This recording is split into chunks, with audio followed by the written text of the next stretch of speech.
bem com vocês? Então, para quem não me conhece, meu nome é Sandy Moreira, sou a professora da disciplina de Introdução ao SUS e Ética Profissional. Pessoal, hoje a nossa aula está destinada aí à revisão da PV1, tá? Da Prova de Verificação Oficial 1 de vocês. Então, hoje nós vamos falar um pouquinho aí sobre o Sistema Único de Saúde, tá? Vamos conhecer todo esse processo de construção do SUS, as leis, né, que regem o Sistema Único de Saúde, um pouco da gestão do Sistema Único de Saúde, o que se faz, né, importante dentro dessa gestão. Então, vamos dar início aí à nossa aula, falando sobre o tema da aula Sistema Único de Saúde, SUS, e os princípios e diretrizes gestão e financiamento. Vamos falar um pouquinho sobre o tópico 1.2, que fala da implantação do Sistema Único de Saúde, da história ali da saúde brasileira. Então, antes aí da criação do Sistema Único de Saúde, pessoal, o Ministério da Saúde, com o apoio dos estados e municípios, ele acabava que desenvolvia quase que exclusivamente as ações de saúde, né? Quais eram essas ações? Ações ali de promoção da saúde, de prevenção de doenças, com destaque sempre para as campanhas de vacinação e controle de endemias. Então, o que o Ministério da Saúde ele fazia? Ele acabava atuando muito nessa parte da prevenção, né? Promoção e prevenção. Não muito. Então, a gente não existia, não tinha aquela questão do apoio com forma concreta ali de atendimento, da forma curativa. Não existiam, ou se existiam, eram mínimos os hospitais, tá? Para as pessoas irem lá ser atendidas. Então, a forma de atendimento antes do Sistema Único de Saúde, na maioria das vezes, era pago, né? A pessoa tinha que ir para o particular para poder ter um atendimento aí.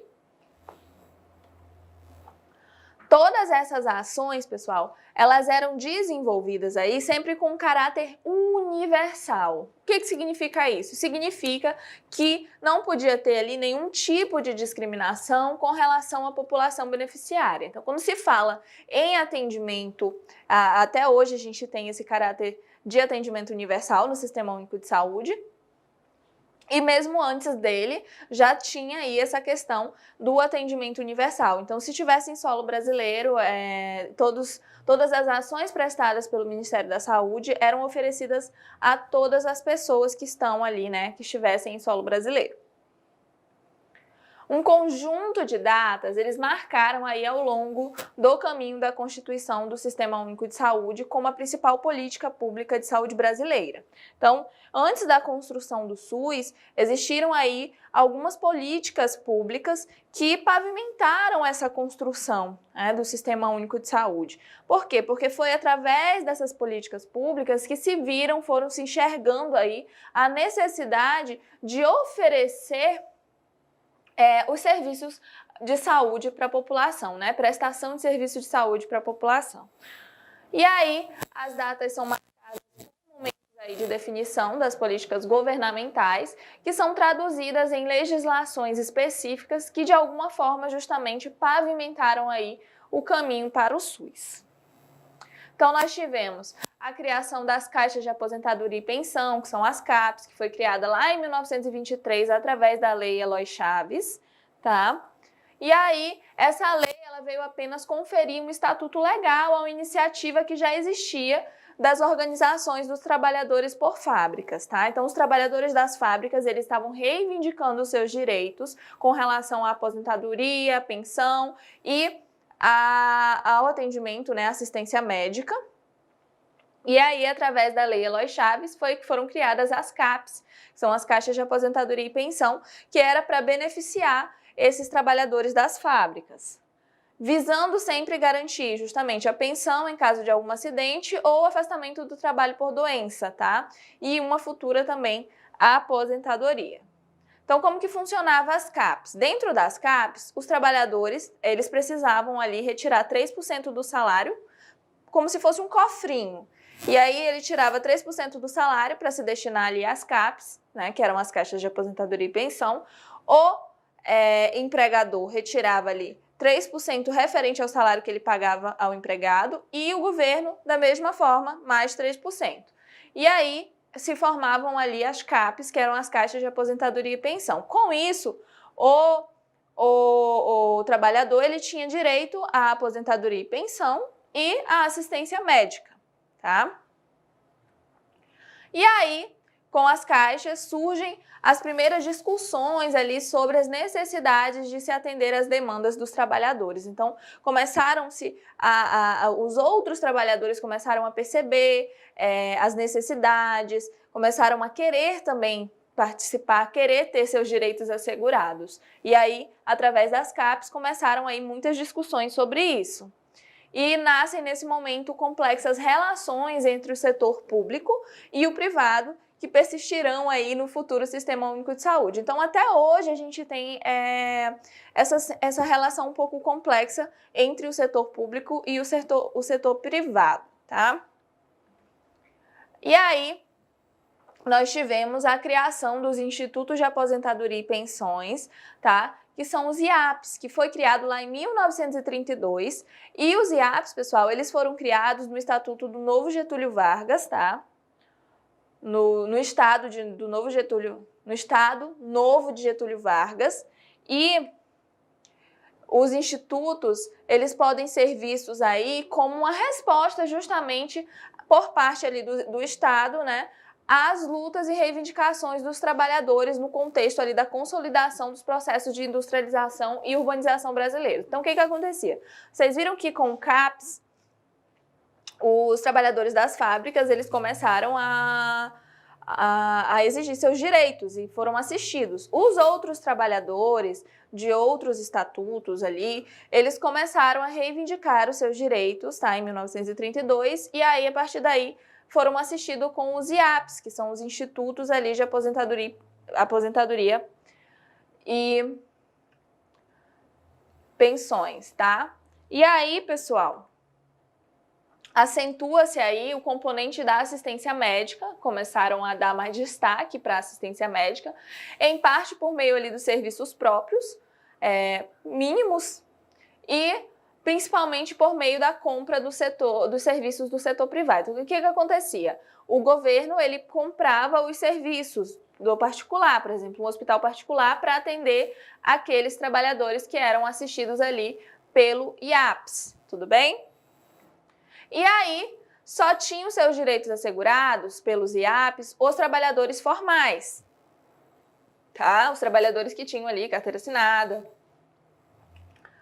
E aí, em 1965, nós tivemos a criação do Instituto Nacional de Previdência Social, que era o INPS, que ele resultou da unificação do IAP, né, dos IAPs, que eram vários. Então, os IAPs, eles eram Institutos de Aposentadoria e Pensão de acordo com a categoria ali de trabalhadores. Com o INPS, teve a unificação dos IAPs, no contexto aí de um regime autoritário de 1964, que venceu a resistência a tal unificação por parte das categorias profissionais que tinham institutos ali mais ricos. Então, os profissionais que participavam dos IAPs mais ricos não queriam misturar, não queria ali que misturasse esses institutos de aposentadoria e pensão. Só que o INPS veio e unificou tudo. E aí, como que funcionava com o INPS? O empregado, pessoal, ele dava 8% do seu salário e o empregador ele tirava mais 8%. E o trabalhador informal, olha que interessante, agora, né, no IAPS, o trabalhador, ou a única pessoa, os únicos trabalhadores assegurados eram os formais. Aqui no INPS, a gente já entram aí os trabalhadores informais. Então, quem tinha interesse em ter uma segurança ali, né, para aposentadoria ou assistência médica, poderia ali contribuir para o INPS para que tivesse seus direitos assegurados. E como que funcionava? O trabalhador informal, ele precisava dar a parte dele e a parte como se fosse o chefe, né, o dono da empresa. Então, se um trabalhador formal dava 8%, o trabalhador informal, ele pegava ali 16% da sua renda, tá bom? E aí, o INPS ele veio consolidar aí o componente assistencial com a marcada opção da compra dos serviços assistenciais do setor privado, concretizando aí um modelo assistencial hospitalocêntrico, curativista, médico-centrado, que terá ali uma forte presença no futuro SUS. Então, quando se fala na saúde pública brasileira, a gente tem essa questão médico-centrada que vem lá do início das primeiras formas de saúde que existiam no Brasil, e hospitalocêntrico e curativista. Então, a gente tem esse enraizado, né, até hoje no nosso sistema, essa cultura de só procurar os serviços de saúde já para a parte curativa. Então, hoje a gente vê que o Sistema Único de Saúde trabalha muito com promoção, com prevenção, justamente para tentar minimizar os gastos que se tem ali com um tratamento médico, tá? E aí, em 1977, nós tivemos a criação dos SIMPAS e do INAMPS, tá? Em 1977, foi criado ali o Sistema Nacional de Assistência à Previdência Social, que é o SIMPAS. Dentro do SIMPAS, foi criado o Instituto Nacional de Assistência Médica, tá? Da Previdência Social, que era o INAMPS. E aí, o que aconteceu? O que passa, né? Com a criação do SIMPAS e do INAMPS, o INAMPS ele passa a ser o grande órgão governamental prestador da assistência médica, basicamente à custa da compra do serviço médico hospitalares especializados do setor privado. Então, o que acontecia? O governo ele comprava os serviços, comprava ali o atendimento médico, hospitalar, para aqueles trabalhadores, para as pessoas que participavam ali, que faziam era retirada ali aquela taxa do seu salário, eram contribuintes, e aí os trabalhadores eles eram assistidos, tinham assistência médica, só que essa assistência médica ela era comprada, tá, do setor privado. Então as pessoas elas eram atendidas pelo particular, só que era pago ali pelo governo. E aí, o que aconteceu? Teve a criação de um teto para pagamentos de consultas e procedimentos e os privilégios à atividade do setor privado. Então, quais foram as consequências?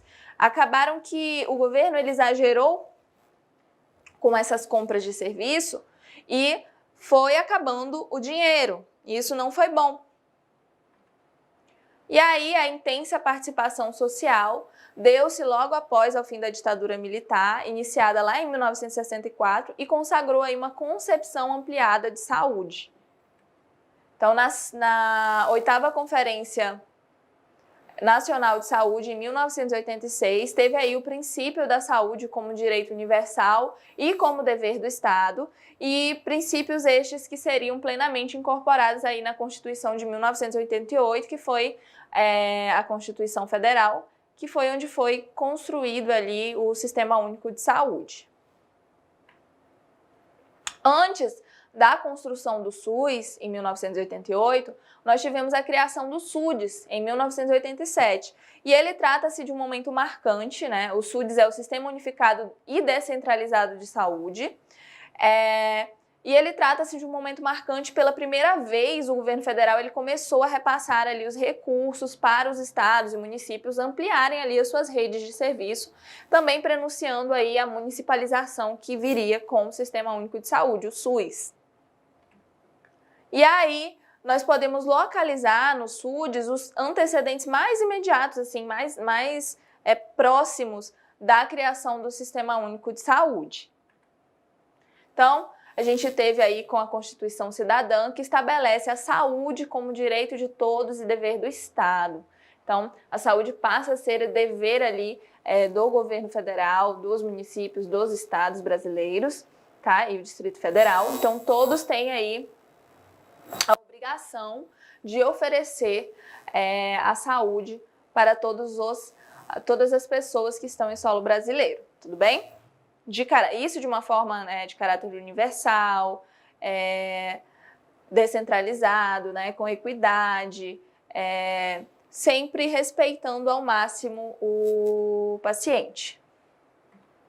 Então, vamos falar um pouquinho sobre o tema da aula, Sistema Único de Saúde, Princípios e Diretrizes, Gestão e Financiamento, o tópico 2, que fala da composição do Sistema Único de Saúde. O SUS, pessoal, ele é constituído por uma série ali de serviços que possuem objetivos diferentes e complementares, mas sempre com foco na saúde. Então, existem aí dentro do Sistema Único de Saúde vários serviços, né, com objetivos diferentes, só que sempre com o objetivo final, que é a saúde. E seguindo aí os princípios e diretrizes que são preconizados pela Lei 8.080 de 1990, tá? Que é uma das leis que regem o Sistema Único de Saúde. Eles podem estar sobre gestão de qualquer uma das 3 esferas de governo, tanto federal, estadual ou municipal. E isso determinará ali a abrangência de suas ações. Os serviços federais, geralmente, eles acabam determinando regras e fluxos que serão ali referência para os demais serviços nacionais, né, como estaduais e municipais. E estes, né, o município e o estado, por sua vez, eles são referências locais responsáveis pelos seus estados e cidades, tudo bem? O Sistema Único de Saúde, o SUS, ele foi regulamentado pela lei, como eu falei, número 8.080 de 19 de setembro de 1990, que é ali uma das leis que regem o Sistema Único de Saúde, que foi criada para organizar esse sistema e que dispõe sobre as condições para a promoção, proteção e a recuperação da saúde e também sobre a organização e o funcionamento dos serviços correspondentes, além de dar ali outras providências. Traz também princípios calcados ali em ética, solidariedade, para guiar ali o Sistema Único de Saúde. Então, essas leis, elas servem mesmo como um guia, tá? Como um manual para que todos os gestores, trabalhadores da saúde, todas as pessoas que participam do trabalho ali do Sistema Único de Saúde, cumpram, né? Façam ali, sigam essas leis. A implantação do Sistema Único de Saúde, ela não aconteceu de uma maneira uniforme ali no país, tá? Então, não aconteceu de uma forma igual em todo o país. Por quê? Por conta das diferenças regionais e também das vontades políticas de vários municípios, dos gestores daqueles municípios. O financiamento do governo federal, ele só acontece quando o município ele obedece ali a legislação que regulamenta o SUS. Então, o governo federal ele só repassa as verbas para os municípios caso eles obedeçam o regulamento do Sistema Único de Saúde, eles sigam as regras impostas pelo Sistema Único de Saúde. E aí, entre os desafios para a implantação do Sistema Único de Saúde, nós podemos relatar interesse político partidário, né? Que fazem ali, então, dos desafios que a gente encontra no Sistema Único de Saúde é essa questão política, que fazem com que a gestão do sistema sempre fique dependendo da vontade dos políticos locais. Temos também aí falta de estrutura de muitos municípios para organizar e gerir esses serviços de saúde, falta de profissionais, tá, comprometidos com os municípios e diretrizes do SUS, falta de gestão profissionalizada. Então, como fica muito dependendo da vontade política, as pessoas que estão trabalhando, que acabam trabalhando no Sistema Único de Saúde, ali na gestão, não são pessoas profissionalizadas, não são pessoas que conhecem o Sistema Único de Saúde. Então, acaba que traz aí dificuldades para a população.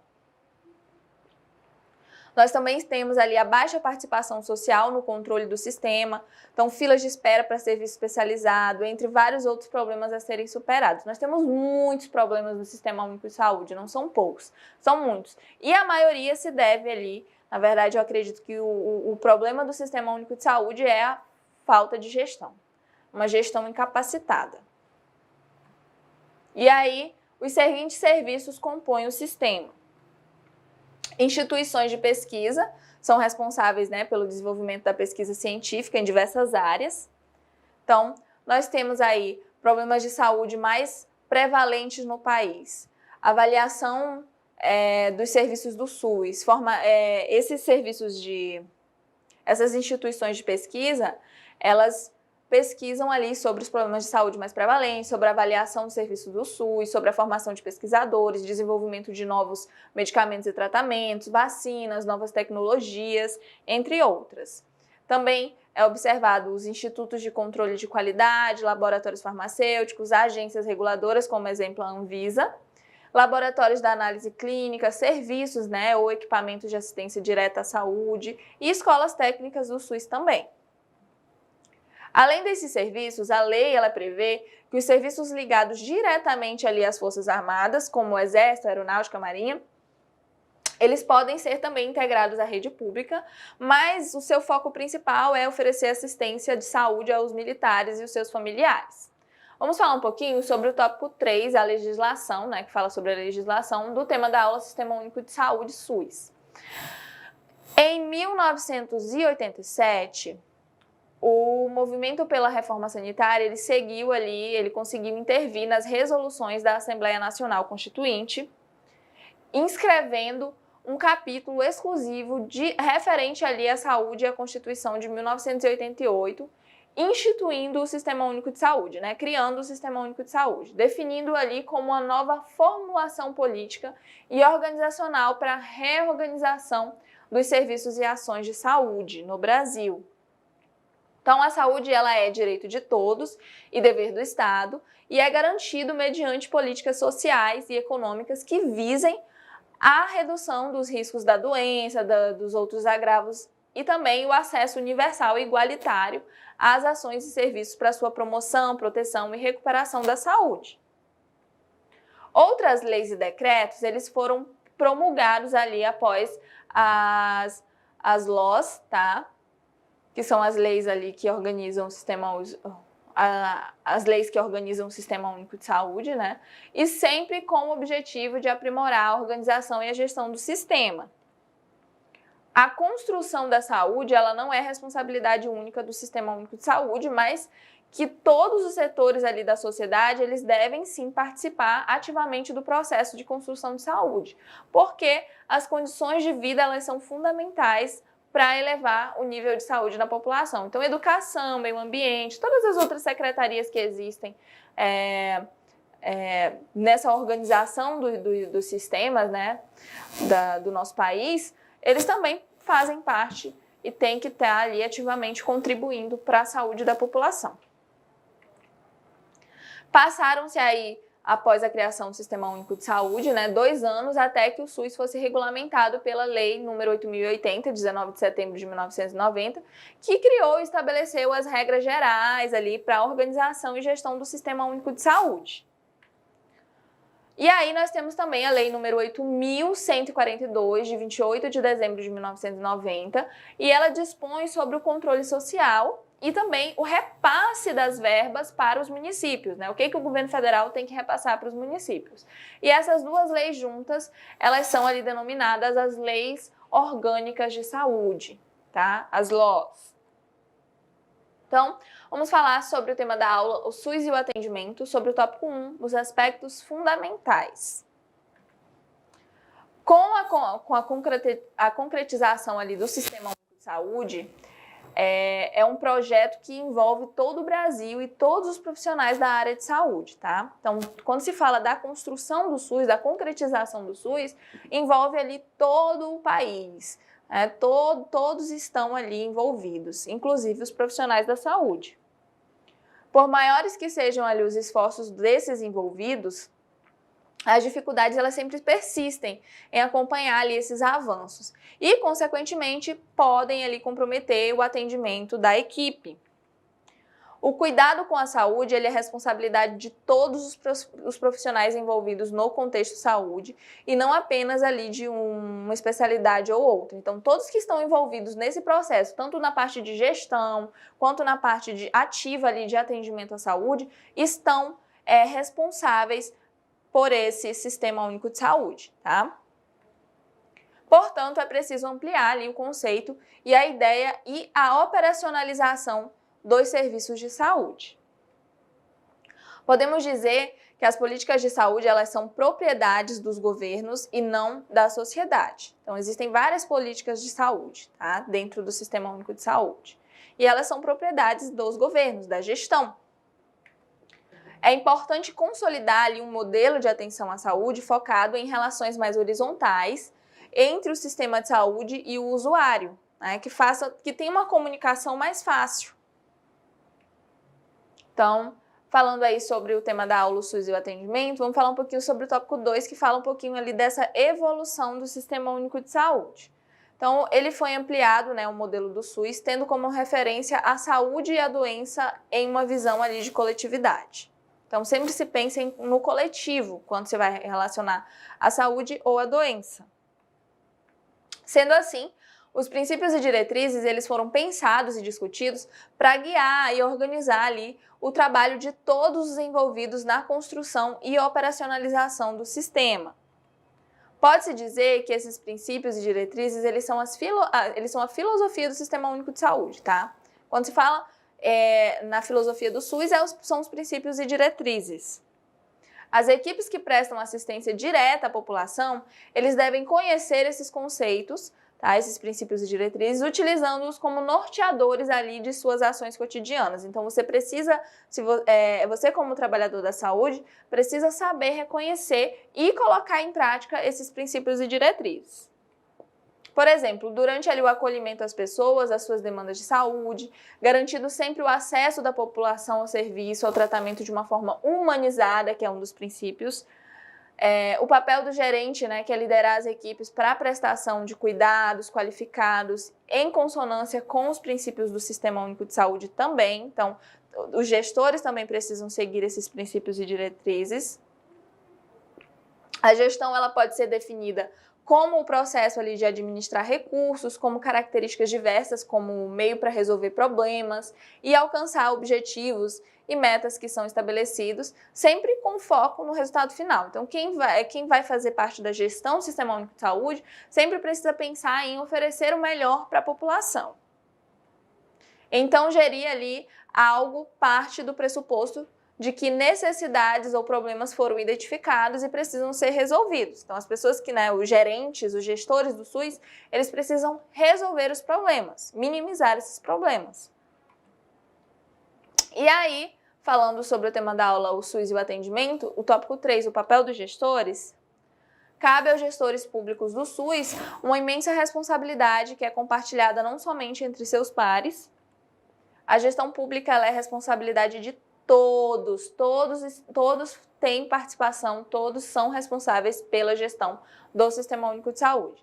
E os mais diversos ali setores podem e devem exercer, além ali do controle público, a gestão participativa.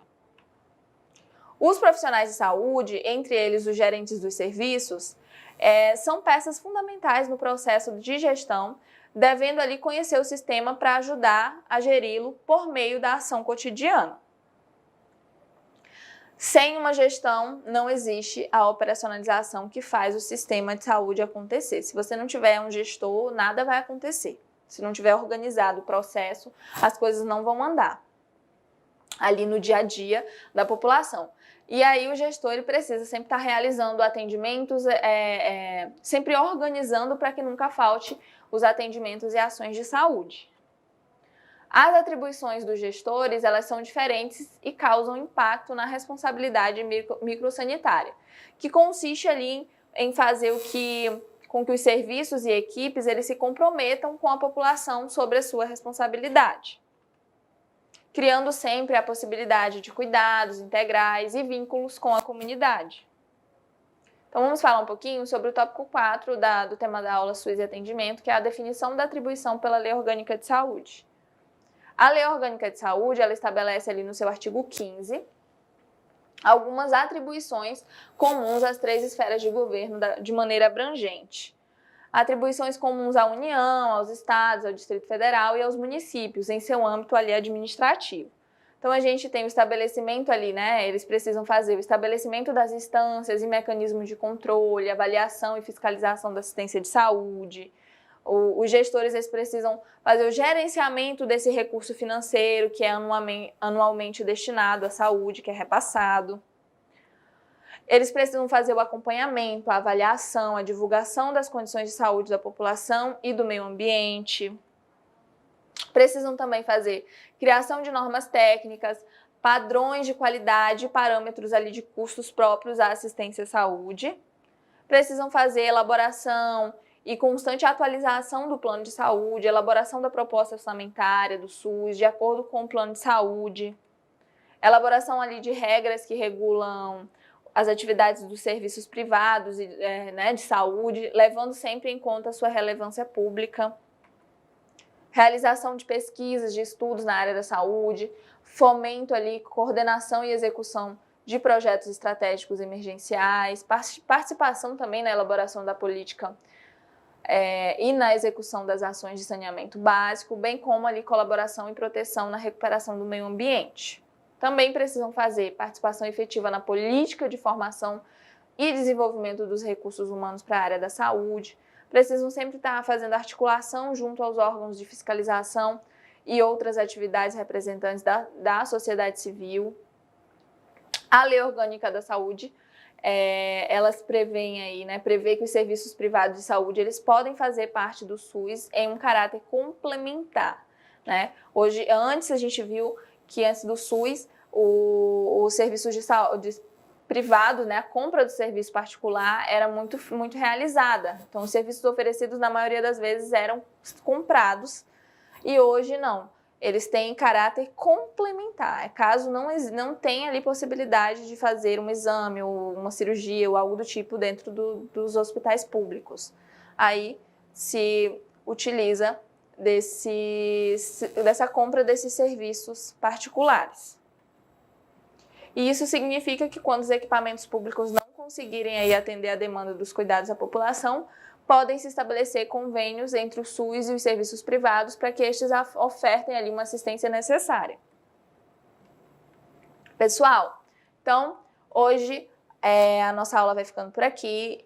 Eu espero que vocês se deem muito bem na prova, tirem uma nota muito boa, que entendam, acima de tudo, a importância do Sistema Único de Saúde, a importância das leis orgânicas da saúde, importância de entender ali como funciona esse gerenciamento do SUS, quais são as capacidades, né, quais são as funções desses gestores, e entender que todos fazem parte da gestão. Que para você poder organizar algo, principalmente um sistema público que é tão grande aí como o Sistema Único de Saúde, é ideal, é fundamental que você tenha conhecimento. Então, hoje eu vou ficando por aqui. Um beijão para vocês e tchau, tchau.